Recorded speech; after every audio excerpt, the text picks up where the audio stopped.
בלב טהרן את המתחם של הרודן חמינאי।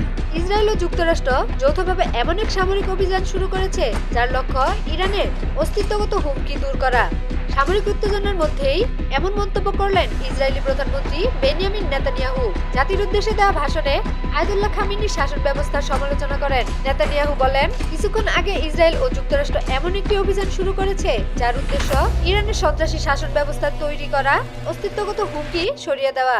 এ সময় তিনি মার্কিন প্রেসিডেন্ট ডোনাল্ড ট্রাম্পকে মহান বন্ধু আখ্যা দিয়ে তার নেতৃত্বের প্রশংসা করেন। ইরানের পারমাণবিক উচ্চাকাঙ্ক্ষা প্রসঙ্গে বলেন, ইরানকে কখনোই পারমাণবিক অস্ত্র অর্জন করতে দেওয়া যাবে না।